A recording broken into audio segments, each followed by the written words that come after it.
Most people think the worst thing a family can do is hit you. They're wrong. The worst thing is when they steal the only thing that was truly yours and then ask you to thank them for it. My brother built his entire career on something that came from my mind, my hands, my sleepless nights. And my parents, they held the door open for him. This is the story of how I closed it. Welcome back. Get comfortable. Grab your coffee. The people in this story had every chance to do the right thing. They just didn't. Drop a comment and be sure to subscribe. You're going to love it here. The Addams family had 2 children, but if you looked at our living room wall, you'd think there was only one. Dylan's photos covered every inch of that hallway. Graduation cap tossed in the air, internship badge clipped to a pressed shirt. Employee of the quarter plaque held up with both hands and that camera-ready grin. There was one photo of me tucked near the coat closet. 9th grade science fair. I'd built a neural network classifier from scratch, and I was holding the first place ribbon like I didn't quite believe it. Nobody in my family had understood the project. Nobody had asked. Our house sat on a quiet street in the kind of Midwestern suburb where neighbors waved from their porches and measured success by whose kid got mentioned in the church bulletin first.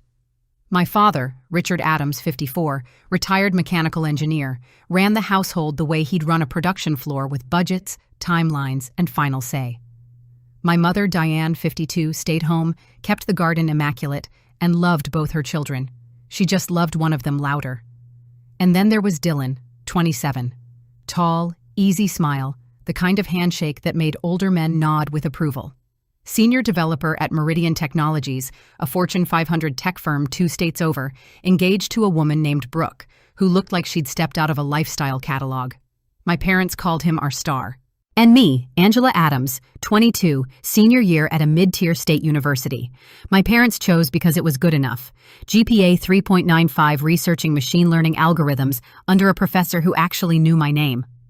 But at Sunday dinners, when I mentioned my research, my mother would smile that patient smile and say, "That's nice, honey. Dylan, tell your father about the promotion. Let me tell you something about quiet people. We're not quiet because we have nothing to say. We're quiet because we're watching." And I didn't mind the shadows. Not really. What I minded was discovering what my brother was doing in the dark. The best thing about code is that it doesn't lie. 2 + 2 is always 4. Nobody can charm it into 5. My real life happened between midnight and 4:00 a.m. in the university's computer science lab. A windowless room on the 3rd floor of Whitaker Hall that smelled like stale coffee and overheated processors. Fluorescent lights buzzed overhead, one of them flickering in a rhythm I'd memorized like a heartbeat.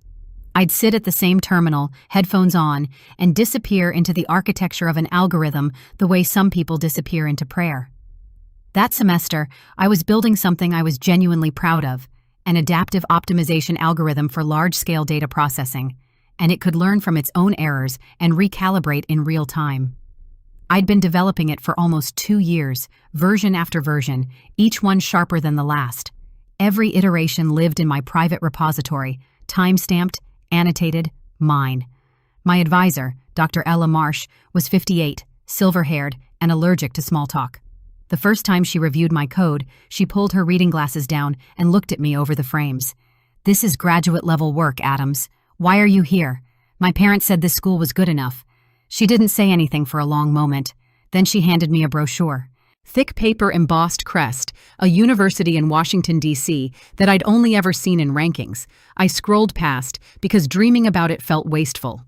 "Apply," she said. "You deserve a place that sees you." I tucked the brochure into my bag. I didn't tell anyone at home. My laptop was old and temperamental, so I kept backups on the family cloud account. The shared drive my father had set up years ago for tax documents and vacation photos.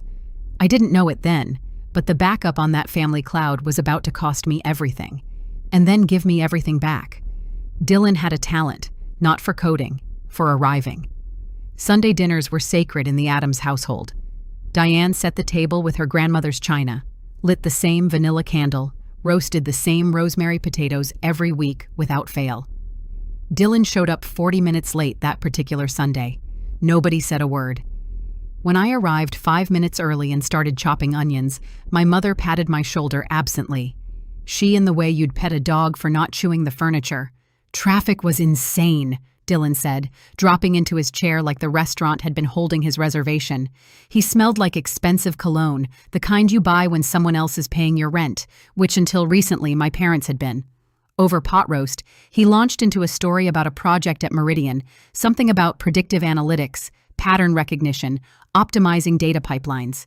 He used the terminology casually, confidently, the way you'd describe a recipe you'd cooked 100 times. I recognized every word because I'd written them. Richard leaned back, chest puffed. "That's my boy." Diane beamed, the candlelight catching the pride in her eyes. I set my fork down. "I'm presenting a paper at the Undergraduate Research Symposium next month on adaptive optimization." Diane glanced at me. "That's wonderful, honey." She turned to Dylan. "Dylan, tell Dad about the promotion." Dylan caught my eye across the table and winked. Not a brotherly wink, the kind a card player gives when he knows you can see his hand and can't do anything about it. Now, if you've ever been the kid who set the table while your sibling got the applause, you already know what's coming. That wink. I'd seen it 100 times. But that Sunday, for the first time, I started counting what it cost me. The first time Dylan stole from me, he called it borrowing. The second time, he called it collaborating. By the fifth time, he didn't call it anything at all. I was 16. Dylan was 21, grinding through a master's program in computer science at a decent school 2 hours north. He called me one night. I voiced height with panic. "Angie, I need help. I've got a final project due Friday, and I'm drowning. Can you just walk me through your approach to that sorting algorithm you built for the science fair?" I didn't walk him through it. I wrote it for him. Sat on my bed with my laptop balanced on a textbook, typing code while he dictated what his professor wanted. Took me 3 hours. He got an A+. When I saw that grade posted on his fridge during Thanksgiving, something small and sharp turned in my chest. "I thought you said you rewrote most of it," I said. He grinned. I cleaned it up. I looked at Mom. She was drying a casserole dish. "He's your brother, Angela. Family helps family." That became the pattern. Dylan would call late. Always late. Always urgent. Could I explain this concept? Could I sketch out this framework? And could I just take a look at something? Each time he took a little more. Each time I said a little less. The night Dylan got his acceptance letter from Meridian Technologies, my father popped a bottle of cheap champagne in the kitchen. The cork hit the ceiling and left a mark that's probably still there. Diane cried happy tears. I clapped. I smiled. Nobody in that kitchen knew that the capstone project securing Dylan's master's degree, the one that caught Meridian's eye, ran on code I'd written at 17. In my experience, the first lie is always the most expensive. Not for the liar, for the person who forgives it. And that was just the appetizer. The main course was still 6 years away. I used to think being invisible was the worst thing. Then I learned there's something worse. Being visible only when they need something. And the day I won the Caldwell Merit Scholarship, competitive, research-based, the kind of thing professors write letters for, I called my mother from the lab. My hands were still shaking. Dr. Marsh had hugged me, which was roughly equivalent to a standing ovation from anyone else. "Mom, I got the scholarship." "That's wonderful, honey. Oh, before I forget, Dylan's getting engaged. Can you believe it? Brooke is just darling. We're having a party next month. I'll need you to help with the decorations." The week I presented my first research paper at a regional conference. 20 minutes of original work in front of actual scientists who asked actual questions. Nobody from my family was in the audience. That same week, the entire Addams clan flew to see Dylan receive his Employee of the Quarter plaque at Meridian's regional office. And there were photos. They made the family group text. I stopped expecting things after that. Not dramatically. No slamming doors, no tearful confrontations. I just quietly rearranged my calendar. Sundays became lab days. Holiday visits got shorter. I started spending more time with my data and less time at a dinner table where my name was background noise. Nobody asked why. Dr. Marsh noticed, though. She was the kind of professor who read between the lines the way she read code carefully and with an eye for what was missing. "You stopped smiling, Adams." I stopped pretending. She handed me a brochure that afternoon. Same university crest, thicker paper this time, a note clipped to the front. "The transfer deadline is March 1st. You deserve a place that sees you." I put it in my desk drawer, but I didn't throw it away. And the email arrived on a Tuesday. Tuesdays are supposed to be boring. It was February, my last semester at the state school. I was in the lab at 11 p.m., debugging a subroutine when my inbox pinged. The sender was a name I didn't recognize, Marcus Webb. The subject line read, "Quick question about your optimization paper." I opened it. "Hi, Angela. I came across your working paper on adaptive optimization algorithms while researching a similar problem. Interesting work. I noticed some remarkable similarities to the core engine behind the predictive analytics platform at Meridian Technologies, developed by your brother Dylan Adams. Did you collaborate on the approach? I'd love to know more about the shared methodology." Marcus Webb, data architect, Prior Analytics, formerly Meridian Technologies. My hands went still on the keyboard. I read the email 3 times. Then I opened Meridian's public tech blog in another tab, typed Dylan's name, his author page loaded, headshot, title, and 4 published posts about his predictive analytics engine. I clicked the first one. The architecture diagram was mine. The optimization logic was mine. The variable names were different. He'd gone through and renamed them the way you'd change a font on a stolen essay. But the structure, the flow, the elegant recursion I'd spent 14 months perfecting. Mine, every line.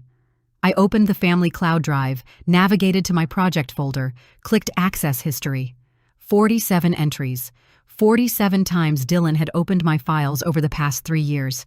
Timestamps 2 a.m., 3 o'clock a.m., EU weekends. I was away at conferences, holidays when I was asleep down the hall. I sat in that lab for a long time. The fluorescent light flickered. The processors hummed. The coffee in my cup went cold. I didn't cry. I just sat there doing math. 6 years of theft multiplied by everything he'd built on it. 47 times. He'd opened my files 47 times. And I'd been sitting at his dinner table every Sunday, passing him the salt. Dr. Marsh taught me the most important lesson of my life that February afternoon. Not about code, about chess. I'd walked into her office with a print out of the cloud access history and a face that must have looked like a closed fist. She read the pages without interrupting, then set them down and folded her hands. "What do you want, Angela? Revenge or your future?" I wanted to say both. Instead, I said, "Can I have Tuesday?" She almost smiled. "Tell me your plan." Here was the math. If I confronted Dylan now, my parents would circle the wagons. They'd cut my tuition, my only financial lifeline. I'd lose my apartment, my lab access, my last semester. I'd blow up my life to make a point, and Dylan would still have his job, his degree, and his story. My word against his. And in the Adams family, his word had always outranked mine. But if I waited, if I applied for the transfer first, secured an exit, and built my case properly, I could leave on my terms with somewhere to go. The transfer deadline is March 1st. I said, "I know." Dr. Marsh said, "I already drafted your recommendation letter. I was waiting for you to ask." That night, I began organizing what I already had. My repository history with timestamps predating Dylan's submissions by months. My research notes, handwritten, dated, cross-referenced, email threads with Dr. Marsh discussing the algorithm's development. Everything existed. I just had to put it in order. Dr. Marsh signed her letter the following morning, 3 pages. She didn't hold back. I submitted the transfer application on February 28th. Then I drove home and helped my mother chop onions for Sunday dinner. Sat across from Dylan, laughed at his jokes, passed the bread. There is a kind of patience that looks like weakness. It isn't.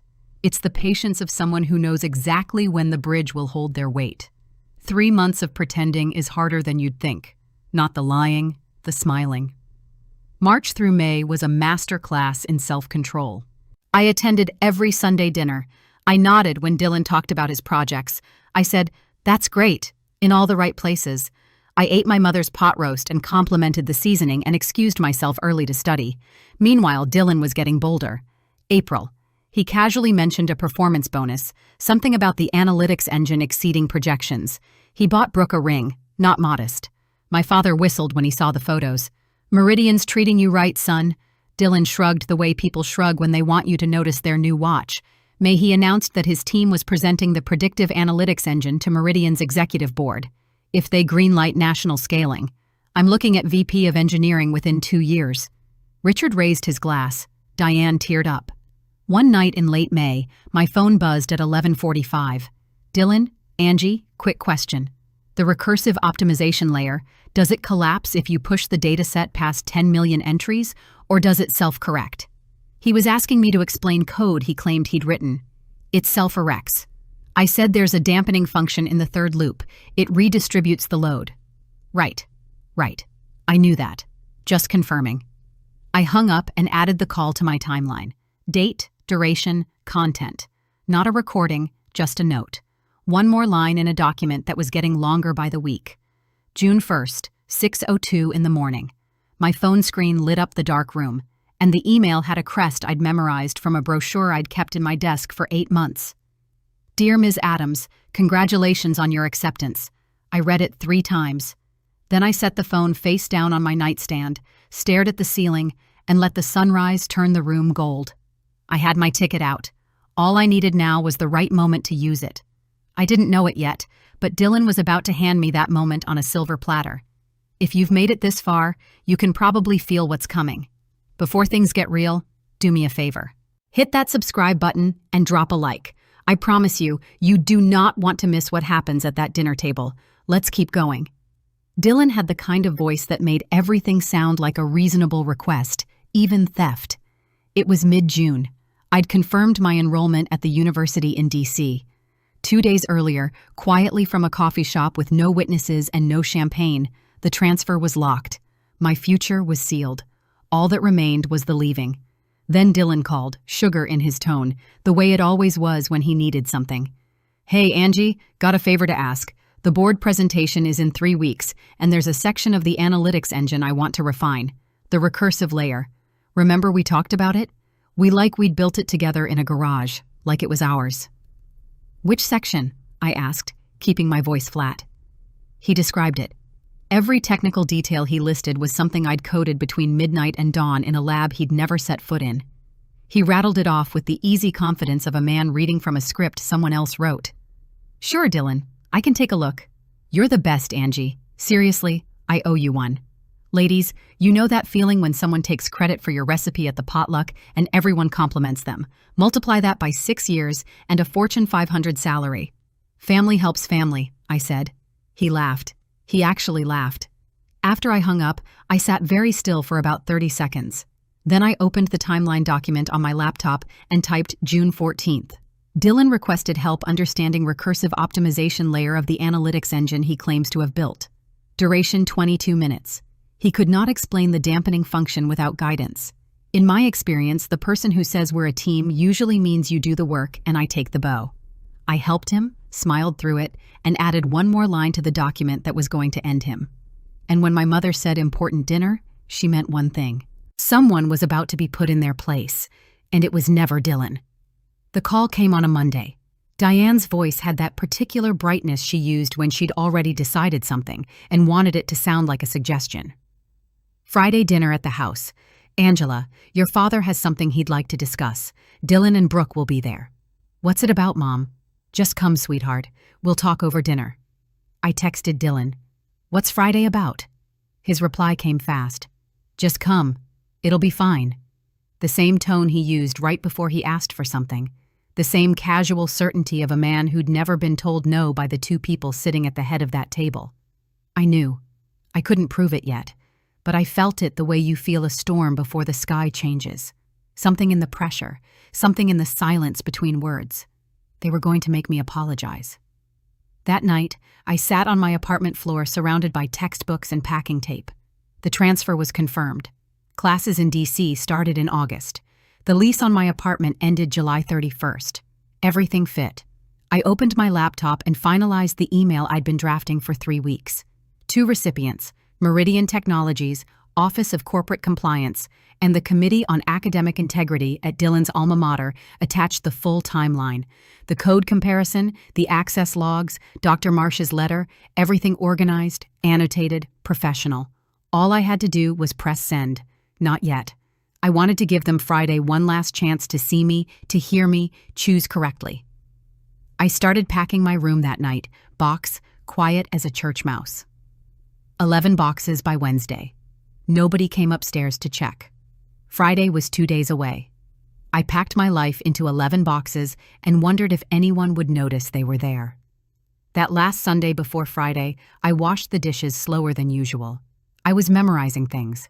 It wasn't a scheduled family dinner. I'd come by to pick up a box of winter clothes from my old room. But Diane was cooking anyway because Diane was always cooking, and the kitchen smelled like lemon dish soap and the particular warmth of a house that runs on routine. Dylan wasn't there. Just me and Mom, elbow deep in suds, the television murmuring a baseball game from the living room where Richard had fallen asleep in his recliner. "You know," Diane said, handing me a wet plate, "your brother works so hard. I wish you'd be a little more supportive." I dried the plate, set it in the rack, picked up the next one. "I know, Mom. I am." She smiled. That soft, distracted smile she wore when she believed what she needed to believe. I didn't push it. There was no point. Pushing Diane Adams toward a truth she didn't want was like pushing water uphill. It just ran around your hands. I looked around the kitchen while she hummed, the scratch marks on the doorframe where Dad had measured our heights. Mine stopped at 14. He'd forgotten after that. The magnolia tree through the window planted by my grandmother, the only woman in this family who ever looked at me the way Dr. Marsh did. The hallway lined with Dylan's photographs, and my one small picture near the coat closet already fading behind the glass. I wasn't angry at the house. I was angry that the house had never been home. Not really, not for me. I dried the last plate, hung the towel on the oven handle, and said goodnight. My mother didn't look up. She was scrolling through photos of Brooke's engagement ring on her phone, smiling at the screen the way I wished she'd smile at me. Some things never change, and some things were about to. Dylan made exactly one mistake that Wednesday. He got comfortable. I was at the house again, dropping off a casserole dish Mom had lent me months ago. Dylan's car was in the driveway, which surprised me. He rarely visited midweek unless he wanted something. He was in the kitchen drinking Dad's good bourbon from a coffee mug like it was water. He looked relaxed, loose. The kind of loose that comes from believing you're untouchable. "Angie, perfect timing." He leaned against the counter. "I've been thinking about the board presentation. This is going to change everything." "How so?" "If they greenlight scaling the algorithm nationally, I'm looking at VP of Engineering within 2 years. VP Angie at 28. He swirled the bourbon. Dad cried when I told him. Actually cried. I poured myself a glass of water, drank it slowly. "That's amazing, Dylan. Your algorithm must be really something." He didn't hear the trap. Why would he? Nobody had ever set one for him. "Oh, it is. You know me. Once I get into a problem, I don't let go." He laughed, tossing his car keys in the air and catching them. They jingled, a bright, careless sound. The recursive layer alone took me, 8 months to crack. 14. It took me 14 months. But who's counting? "I know," I said. "I really do." He finished the bourbon, rinsed the mug, and clapped me on the shoulder on his way out. His cologne lingered after the door closed, something woodsy and expensive bought with bonuses earned on my work. I stood alone in the kitchen and added his words to my notes. Dylan claimed full authorship of the algorithm. June 17th, referenced the recursive layer as his own work. Did not mention my involvement. Let me tell you how to spot a liar in your own house. They always look most relaxed right before the roof falls in. VP of Engineering, built on my code. I almost admired the ambition almost. There's a kind of quiet that comes the night before you change your life. It sounds like crickets and a cursor blinking. Thursday night, my apartment was already a ghost of itself. Bare walls, stripped bed, 11 sealed boxes stacked against the wall like brown paper soldiers. I sat cross-legged on the floor with my laptop balanced on a cardboard box labeled Books Heavy. I opened the email draft one final time, read every word. Recipient 1, compliance@meridianchi.com. Recipient 2, Academic Integrity, atununiversity.edu. Subject line formal report, intellectual property, misrepresentation, and academic fraud. Attachments timeline, 46 pages. Code comparison analysis, side by side. Time-stamped cloud access logs, 47 entries, and Dr. Marsh's signed letter confirming my authorship. It was clean, professional, the kind of document that doesn't shout. It just stands there and waits for someone to read it. I didn't hit send, not yet. Tomorrow, first Friday dinner first. One final chance. I picked up my phone and called Dr. Marsh. She answered on the second ring, which meant she'd been waiting. "I'm ready," I said. A pause. Then in that quiet, steady voice, "Angela, Whatever happens tomorrow, remember you earned every bit of what's coming next, the good parts. Thank you, Dr. Marsh, for everything. Don't thank me. Just go be who you are somewhere that deserves it. I hung up and looked out the window. June night, crickets singing their hearts out in the bushes below. A thin moon curved like a closing parenthesis. The neighbor's porch light throwing a yellow square on the sidewalk. Somewhere in this town, Dylan was sleeping soundly. My parents were watching late-night television with the volume too loud. Brooke was probably pinning wedding centerpieces on her phone. None of them knew. I set my alarm for 6 o'clock a.m., and I had a family dinner to attend, and then I had a family to leave. I ran 4 miles that Friday morning, not to clear my head. My head was already clear. I ran because my body needed to catch up with my decision. 6 a.m. The streets were empty except for a man walking a beagle and a paperboy on a bicycle who looked like he'd time-traveled from 1985. The air tasted like damp asphalt and cut grass, the way Midwestern mornings do before the heat settles in. I ran east toward the sunrise, past the gas station where I'd had my first summer job, past the middle school where I'd won my first coding competition, past the library where I'd taught myself Python from a book with a cracked spine. This town had raised me, even if my family hadn't. Back at the apartment, I showered, dressed simply, jeans, a clean blouse, flats, no armor, no costume. I didn't need one. Final checks. Transfer confirmation email saved. 11 boxes sealed and labeled. Rental van booked for 6 a.m. Saturday. Apartment key on the kitchen counter, ready to leave behind. I slid a USB drive into my jacket pocket. It was small, brushed silver, the size of a thumb. On it, a presentation I'd built the week before. Side-by-side code comparison. My original files on the left, timestamps glowing in green. Dylan submissions on the right, timestamps in red. Months later, same logic, same structure, different variable names. Like a plagiarist who thinks changing the font makes it original. The USB wasn't a weapon. It was a mirror just in case my family needed to see what I'd been looking at for months. At 6:15 p.m., I got in my car. The summer light was going golden, slanting through the windshield. Shin turning the dashboard warm. I pulled out of the apartment complex for the last time. The USB in my jacket pocket weighed less than a coin. What was on it weighed about 6 years. The dining room smelled like roast and reckoning. I parked behind Dylan's SUV. The new one, charcoal gray, financed with a Meridian salary built on my blueprints. Brooke's white sedan was there too. Full house. My mother met me at the door with a hug that lasted a beat too long. Her magnolia perfume filled the hallway. "I'm glad you came, sweetheart. Wouldn't miss it." The dining room was set for 5. Diane's grandmother's china, the cream-colored kind with gold edges she only used for occasions. Candles lit. 2 tapers and brass holders. Pot roast centered on the table with roasted carrots fanning out like a crown. A bottle of red wine if the good kind Richard kept on the high shelf. Whatever was about to happen, my parents had dressed it up. Richard sat at the head, jaw set, fingers laced. Diane took the chair to his left. Dylan and Brooke sat across from them. Dylan in a blue button-D down, sleeves rolled, relaxed as a man with nothing to hide. Brooke smiled at me and squeezed my hand when I walked past. She had kind eyes. I almost felt sorry for what was coming. My chair was at the foot of the table, farthest from the door. I sat down and unfolded my napkin. Small talk circled the table like a nervous bird. Brooke mentioned wedding venues. Diane asked about cake flavors. Richard poured wine with a steady hand but didn't drink. Dylan ate quickly, eyes on his plate. He knew something was coming too. He just thought it was aimed at me. The roast was good.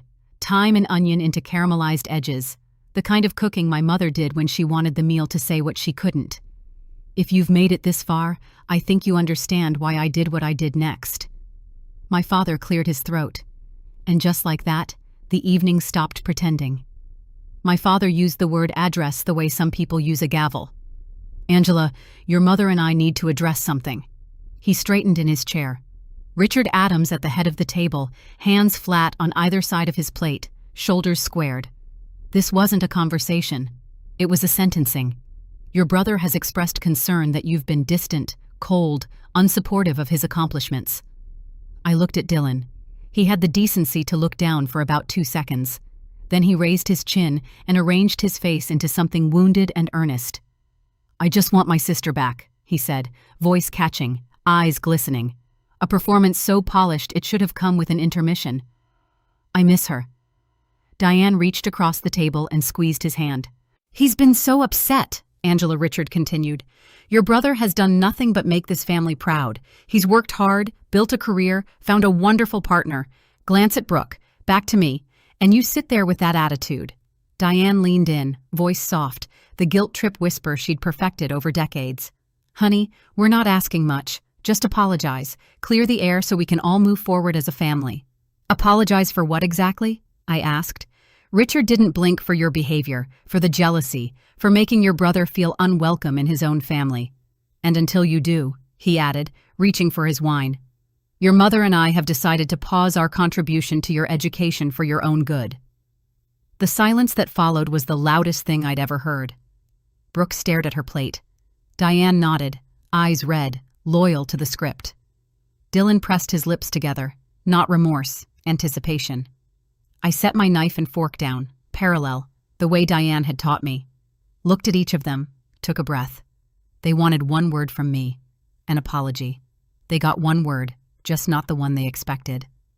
All right, this is the moment everything changes. If you're still here, you're one of the rare ones. 97% of people scroll past without subscribing, but you stayed. That tells me something about you. Hit subscribe because what comes next? You deserve to see it.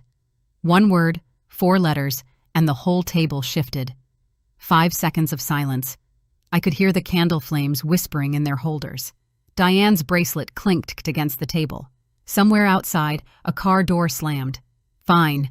Richard's shoulders dropped. A smile broke across his face. The satisfied kind. The kind a man wears when the world bends his way. Diane exhaled and put a hand on her chest. Dylan sat back, arms folded, vindicated.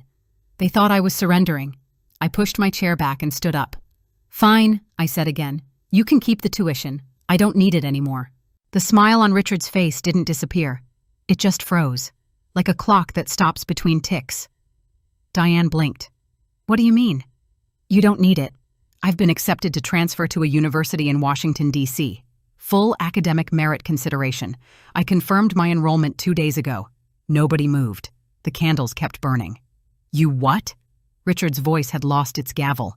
Dylan's face went white. Not slowly. All at once, like someone had pulled a plug. I'm leaving tomorrow morning. My room at the apartment is already packed. 11 boxes. Diane stood halfway, gripping the table edge. Angela, you can't just... You didn't even tell us. You didn't ask. You never asked. Brooke's fork slipped from her fingers and clinked against the china. She didn't pick it up. Dylan opened his mouth, closed it, opened it again. His eyes had gone from confident to calculating to something I'd never seen on his face before. Fear, Angela, he said slowly. Let's talk about this. Let's, I said, and sat back down. My father's smile hadn't disappeared yet, but it was about to. Dylan's face went from tan to paper in about 3 seconds, and I'd never seen color leave a person that fast. Angela, wait, he said. His chair scraped back. Let's talk about this privately. There's no need to talk about what, Dylan? I kept my voice level, conversational, like we were discussing the weather, the algorithm, the one you presented to Meridian's executive board, the one you've been passing off as yours for 6 years. The dining room became a vacuum. Brooke looked at Dylan. Diane looked at Richard. Richard looked at me. Dylan tried to laugh. It came out like a cough. Angela, come on. You're being... I sent the documentation this morning. I folded my hands on the table to Meridian's Office of Corporate Compliance and to the Committee on Academic Integrity at your graduate school. I want you to picture this. A dining room, 6 candles dying on a table, 5 people, and 1 lie that just lost its legs. Dylan gripped the back of his chair. His knuckles were white. Please tell me you didn't send it. I didn't answer. I didn't need to. Richard leaned forward, sharp now, the engineer in him sensing a structural failure. Send what? What is she talking about, Dylan? Dylan said nothing. For the first time in 27 years, the golden boy had no script. I reached into my jacket pocket, pulled out my laptop bag, and set the computer on the table between the pot roast and the wine. I opened the presentation. 2 columns filled the screen. Left side, my code, my timestamps, My name. Right side, Dylan's submissions. Months later, same architecture, renamed variables. Dad, your son has been submitting my code as his own work for 6 years. Everything, the promotions, the bonuses, the VP track, all of it built on mine. Richard stared at the screen, his mouth opened. No sound came out. My father stopped smiling, and for the first time in 22 years, the room was listening to me. Dylan tried the only move he had left. He tried to be the victim. She's lying. His voice cracked on the second word. She's always been jealous of me.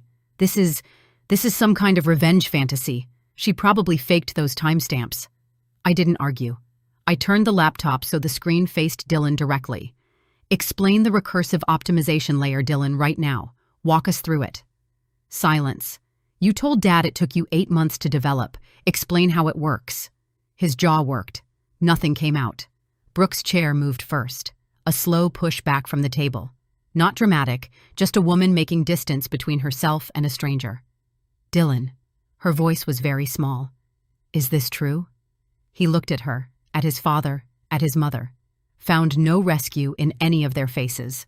His mouth opened, and the lie that came out was so thin you could see through it. It was a collaboration. She helped. Sure. But you called me 3 weeks ago, I said quietly, because you couldn't explain the dampening function in the third loop. The code you claim you wrote. You didn't understand it, Dylan, because you didn't write it. Brooke stood up. She didn't slam her chair. She didn't cry. She picked up her purse from the sideboard, said, "Excuse me," and walked out the front door.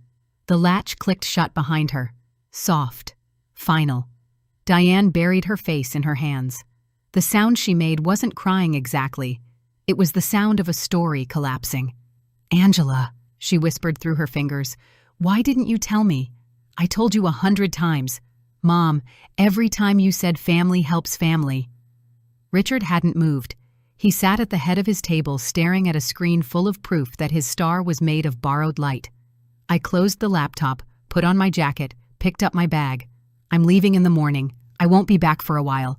I walked out past the photos on the wall, past the coat closet, past my one small picture in the corner, already fading behind the glass. I didn't take it with me. I didn't turn the radio on. Some silences need to be heard. The drive from my parents' house to my apartment was 14 minutes. I'd made it 1,000 times. Past the Presbyterian church with the crooked steeple. Past the Dairy Queen where Dylan and I used to split blizzards after Little League games. Him playing. Me keeping score in a notebook because nobody thought to ask if I wanted to bat. That night, the streetlights painted the dashboard in gold stripes that slid over my hands on the wheel. My knuckles ached. I'd been gripping something invisible for 6 years and only just let go. I didn't feel victorious. I didn't feel righteous. I felt the way a house feels after you move the furniture out, spacious and strange and echoing with the shapes of things that used to be there. Somewhere around the third stoplight, a memory surfaced without permission. Dylan, 10 years old, me 5. We were building a Lego castle on the living room carpet, and I couldn't get the turret to stay upright. It kept toppling. Dylan reached over, adjusted the base plate, and said, "There, now it'll hold." He wasn't a thief, then he was my big brother. I cried at the fourth stoplight. Not for long, not loudly, not for the man he'd become, for the boy he'd stopped being. Somewhere between 10 and 21, something in Dylan had decided that shortcuts were the same as roads, and nobody in that house had corrected him. My apartment was dark when I pulled in. 11 boxes against the wall, empty hangers in the closet, a key on the kitchen counter. I set my alarm for 5:30, sat on the edge of the bare mattress, and listened to the apartment tick and settle around me. By sunrise, my room would be empty, and so would theirs. I set the alarm for 5:30. By sunrise, my room would be empty, and so would theirs. And I carried 11 boxes and 22 years of silence down 2 flights of stairs. 5:30 came fast. I hadn't really slept, just drifted in and out of something that felt like sleep's waiting room. But when the alarm went off, I was already sitting up, already dressed, already done. The rental van was parked in the lot, white and plain and ready. I loaded the boxes myself. Nobody helped. Nobody knew. The morning air was cool for June, and dew sat on the grass like someone had scattered glass beads overnight. Box by box, books, winter clothes, the framed photo of my grandmother, my laptop case, a coffee mug from Dr. Marsh that said syntax error. Please reboot. A department joke that only she and I found funny. Last sweep of the apartment. Bathroom empty. Kitchen clean. Bedroom, bare mattress, bare walls. Even the outline of a poster I'd taken down, still faintly visible in the paint. The key sat on the counter like a period at the end of a sentence. I locked the door from the outside, dropped the key through the mail slot. In the van, I checked my phone. 14 missed calls from Diane, 6 from Richard, 0 from Dylan. He knew better. 3 text messages from Mom. Please call me. Angela, please, we need to talk. I didn't respond. There would be time for that later, or there wouldn't. Right now, the road pointed east, and I intended to follow it. I stopped for gas and coffee at a truck stop just past the county line. The coffee was burnt and thin, the way gas station coffee always is. I bought it anyway, stood by the van, and watched the sun come up, a smear of orange and pink spreading across the horizon like paint on wet paper. And for the first time in a very long time, I smiled. Small, real. The sun came up somewhere past the state line. I drove straight into it. 2 weeks into my new life, my old life started burning. Washington, D.C. in July was a steam bath. Thick, heavy air that made your clothes stick and your hair curl. My dorm room was small. Cinder block walls painted the kind of institutional white that says temporary in every language. A twin bed, a desk, a window that overlooked a courtyard where oak trees older than the building threw shade across brick paths. It wasn't glamorous. It was mine. Orientation had been a blur of handshakes and campus maps, and that particular electricity you feel when everyone around you is exactly where they want to be. For the first time, nobody at a dinner table was explaining to me that I was less. I could breathe in a way I hadn't known I'd stopped breathing. Then the email arrived. Dear Ms. Adams, we have received your documentation and have opened a formal investigation into the intellectual property claims outlined in your report. You may be contacted for further information. Please retain all original files and communications. Office of Corporate Compliance, Meridian Technologies.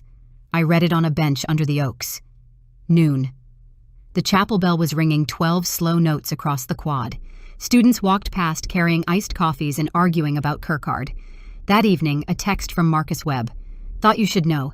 Meridian suspended Dylan pending the investigation. He's been locked out of all systems. Badge deactivated. It's real. Angela. I set the phone on the bench beside me and stared at the oak leaves shifting overhead. A squirrel dropped an acorn. It bounced twice on the bricks. I didn't celebrate. I didn't post. I didn't call anyone to gloat. You know what's funny? They never once asked me how I felt. Dylan's badge stopped working on a Tuesday. Tuesdays, it turned out, were anything but boring. Dylan called on a Thursday. His voice sounded the way it did when he was 12 and broke Mom's favorite vase, except this time the vase was his career. My phone buzzed during office hours prep. I almost let it ring out. Then I picked up because some conversations you owe yourself. Do you have any idea what you've done? No greeting, no charm, just heat. They're going to fire me, Angela. They're talking about legal action. They want their bonuses back. Is that what you wanted? What I wanted was for you to stop taking what's mine. It was just code, Angela. His voice climbed. Just lines on a screen. I improved it. I deployed it. You couldn't explain the dampening function, Dylan. You called me at midnight to help you understand your own presentation. Silence. I could hear him breathing through his nose the way he did when he was cornered. Pull the complaint. Quieter now. Negotiating. Tell them you gave me permission. Tell them it was a collaboration. We can fix this. No. Angela. No. You're going to ruin my life over some code. I looked out my dorm window at the courtyard. A girl with a ponytail was reading under the oak tree, cross-legged, highlighter in hand. Normal, peaceful, earned. You ruined your life over some code, Dylan, and I just stopped pretending you didn't. The line went quiet. I could hear a clock ticking on his end. An old clock. Maybe the one in Mom's. He was at their house. Of course he was. I'm your brother, he said like it was a password. Like it still opened doors. I know. That's what made it worse. I hung up. The silence after was the cleanest sound I'd heard in years. In my experience, the person who says it's just code or it's just an idea has never created anything in their life.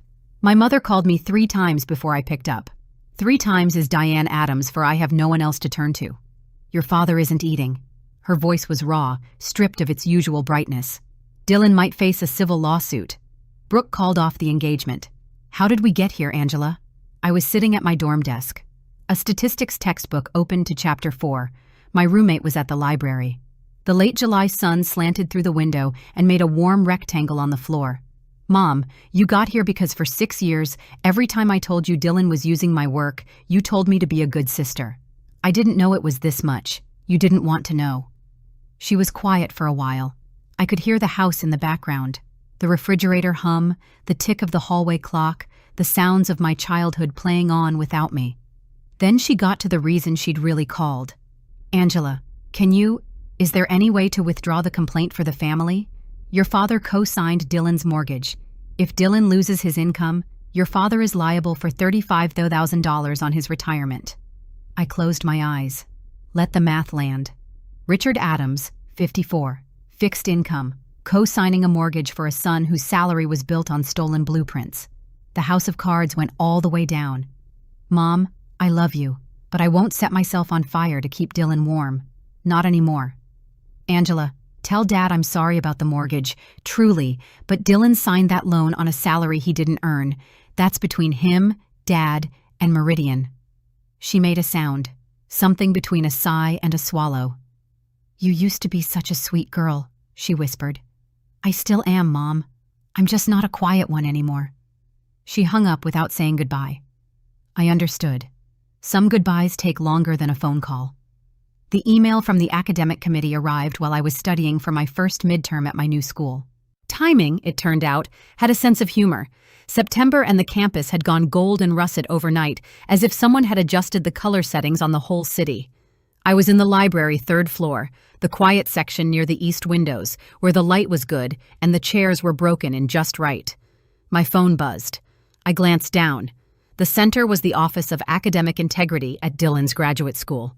Following a thorough review of the evidence submitted, including code comparison analysis, access logs, and expert testimony, the committee has concluded that Mr. Dylan R. Adams committed substantial violations of the university's academic integrity policy. The Master of Science degree awarded to Mr. Adams has been formally revoked, effective immediately. Revoked. I read the word twice. It sat on the screen like a stone in still water. 3 words undid 6 years of fiction. Dylan Adams, Master of Science, struck from the record. I learned later from Marcus that Meridian moved the same week. Once the degree revocation became official, their hands were tied. Dylan had been hired and promoted based on credentials that no longer existed. Formal termination and their legal team had begun proceedings to recover $18,000 in performance bonuses paid under false pretenses. Students milled around me in the library, turning pages, typing papers, sipping from travel mugs, normal life. The world wasn't pausing to acknowledge that a man's career had just dissolved. It just kept going. I put the phone down, picked up my highlighter, and went back to chapter 7. I didn't feel triumphant. I didn't feel hollow either. I felt like someone who'd finally finished carrying a suitcase up a very long flight of stairs and could now set it down. Dylan Adams, Master of Science. Revoked. 3 words that unwrote 6 years of fiction. My father had never once said, "I'm sorry," in 54 years of living. I know because I'd been counting. The call came on a Sunday evening, October. I was walking back from the library, my backpack heavy with textbooks, the DC air cool and clean the way it gets right before the clocks fall back. Angela, just my name, no gavel, no authority, just a tired man holding a telephone. Hi, Dad. I need you to understand something. I didn't know about the extent of it. Dad, you didn't know because you didn't want to look. He was quiet.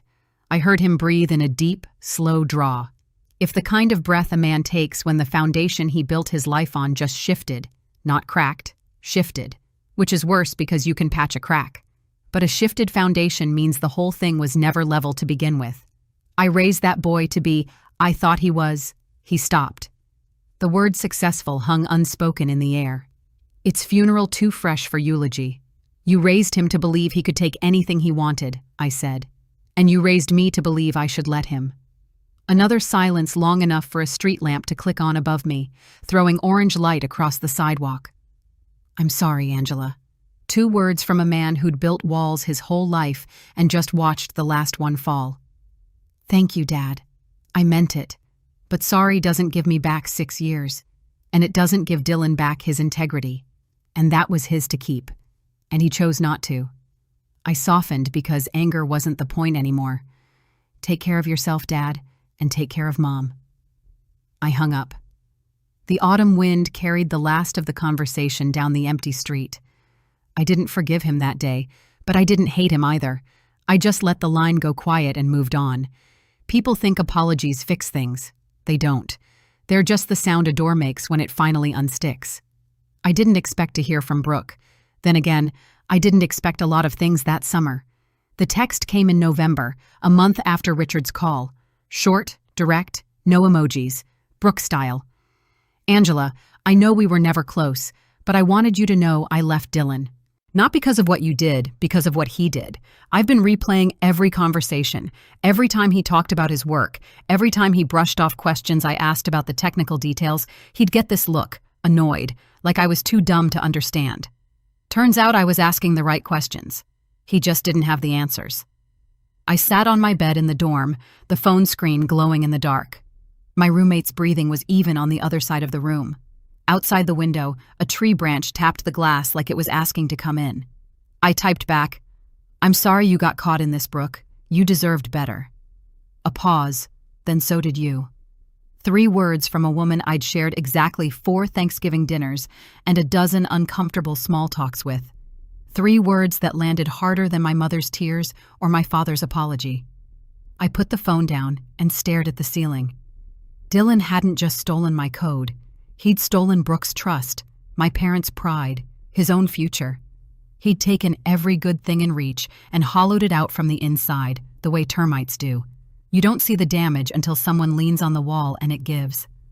I thought about Dylan at 10, adjusting my Lego base plate there. Now it'll hold. He'd known how to build things once. Somewhere along the way, he'd decided it was easier to take. She said I deserved better. She was right. But it took me 22 years to agree. My new advisor called my work exceptional. I almost didn't recognize the word. Nobody had ever aimed it at me before. Dr. Helena Torres, sharp mid-50s, silver rings on every finger, specialized in computational ethics. She'd read my paper before I set foot in her office. The adaptive optimization one. Dr. Marsh had sent it ahead like a letter of introduction. "Angela, this algorithm isn't just technically sound." She tapped the printout on her desk. "It's thoughtful. The self-correction mechanism has an elegance to it that most senior researchers don't achieve." I sat across from her in a leather chair that smelled like old books and said, "Thank you." 2 simple words, but saying them in an office where the person across the desk actually knew what I'd built, that was new. That was oxygen. October bled into November. I built routines the way I built code, carefully, intentionally. Coffee at 7 from the shop on M Street, where the barista drew a leaf in the foam without being asked. Morning runs along the PTOAC, where the rowing teams cut through the mist like whispered punctuation. Lab hours from 3 to 9, teaching assistant for an undergraduate section on Tuesday and Thursday mornings. 20 freshmen who called me Ms. Adams and raised their hands when I asked questions. I didn't contact my family, not out of spite. There just wasn't anything to say that wouldn't sound like either a peace offering or a victory lap. I kept the door unlocked, but I didn't open it. Boundaries, not barricades. November light in D.C. was different from the Midwest. Softer, older, filtered through stone buildings and bare sycamores that lined the streets like sentinels. Everything here felt earned. The classes, the lab, the desk with my name on a placard outside the TA office. For the first time, I was building something that nobody could take. Not because I hid it, because I was finally surrounded by people who respected it. A year is a long time. Long enough for a lie to die, a career to dissolve, and a girl to become who she was always supposed to be. By the following June, the scoreboard had updated itself. My side, GPA 4.0, 0 first year at the new school. 1 published paper in a peer-reviewed journal. A summer research fellowship at an AI lab that had rejected 200 applicants and taken 12. A desk by a window. a name people recognized when I walked into a room. Dylan's side terminated from Meridian Technologies. Master's degree officially revoked. Civil lawsuit pending. Meridian's attorneys seeking repayment of $18,000 in performance-based compensation. Living in our parents' spare bedroom, applying for jobs that didn't require explaining a 6-year gap built on credentials he no longer had. Richard was making monthly payments on a mortgage he'd co-signed for a house Dylan could no longer afford, $2,800 a month on a retiree's pension. He hadn't complained, at least not to me. Maybe he understood that the bill was his too. He'd co-signed more than a loan. Diane had started therapy. I learned this not from her, but from a card that arrived in my campus mailbox in May. 3 lines in her careful cursive on cream stationery that smelled faintly of magnolia. I'm learning. It's hard. I miss you. I held the card for a long time. Her handwriting had gotten shakier. The G in learning trembled at the bottom. The Y in you trailed off like she'd run out of breath mid-word. I put the card in my desk drawer. I wasn't ready to answer it, but I wasn't ready to throw it away either. In my experience, forgiveness isn't a gift you give someone else. It's a door you open when you're ready to walk through it, not when they knock. I kept my mother's card. I wasn't ready to answer, but I wasn't ready to throw it away either. The first time I saw my name on a published paper, I didn't cry. I just read it 3 times to make sure it was real. It came out in September, a full year and 3 months after I'd driven east into the sunrise. The journal was reputable, well-cited in the field, the kind of publication that opens doors for people who are serious about research. And there on the first page in 12 times New Roman, Adams A, the algorithm had evolved. What started as an adaptive optimization framework in a flickering lab at a state university had grown into something larger. A self-correcting system with applications in healthcare data processing, predictive modeling, environmental analysis. I'd taken the seed Dylan stole and grown it into a forest he'd never be able to claim. Dr. Torres read the acceptance notification over my shoulder and squeezed my arm. This is going to open doors, Angela. A lot of them. That evening, I printed a copy, held the pages up to the desk lamp, and watched the light glow through the paper. My name, my work, nobody else's fingerprints on it. An email arrived from Dr. Marsh at 10:14 p.m. Subject line, no subject. Body, told you so. M. I laughed out loud in my empty dorm room at 10:14 on a Tuesday night. Tan, the kind of laugh you save for people who believed in you before you believed in yourself. I framed the first page. Small frame, nothing fancy, dark wood, glass front.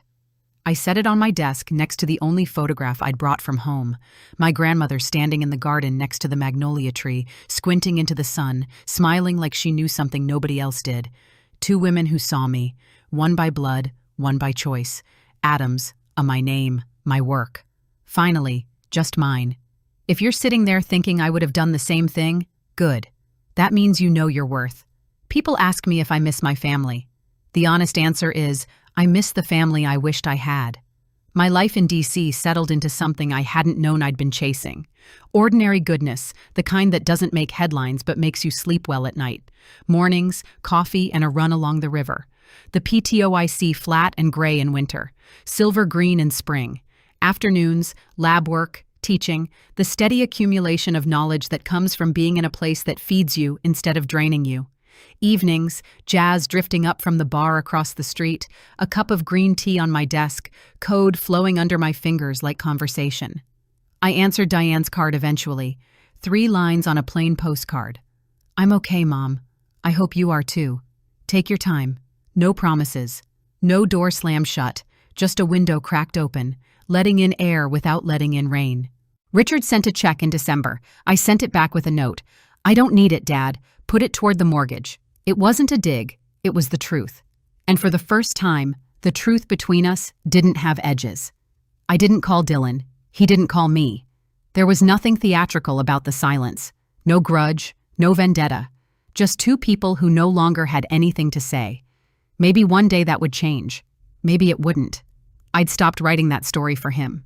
Some evenings when the city lights came on and the windows of my dorm glowed like slots in an advent calendar, I'd sit on the bench in the courtyard and let the quiet settle around me. I wasn't angry anymore. I was just free. Some families teach you how to love. Mine taught me how to leave, and leaving, it turned out, was the most loving thing I ever did for myself. I sat by the river that evening and let the water carry the last of it away. June again, a full year turned like a page. The PTOIC moved slow and steady below the bench, carrying pollen and reflected clouds toward the Chesapeake. A rowing shell cut through the current in the distance, oars dipping and rising in a rhythm so clean it looked like breathing. My laptop was open on my knees, code running on the screen. A new project, a new algorithm, something that existed entirely in a space Dylan had never touched. A problem nobody had asked me to solve. I was solving it because I could, because it mattered, because this was what the work looked like when it wasn't stolen or begged for or dismissed. I thought about Dylan at 10 building Lego castles, about Mom lighting candles every Sunday for a family that didn't exist the way she needed it to, about Dad popping champagne in a kitchen that smelled like cheap bubbles and borrowed pride. I didn't hate them. I didn't need to. Hating someone is just another way of staying in the room with them, and I'd already walked out. I don't know if my family will ever heal. I said to the river, to the sky, to nobody and everybody.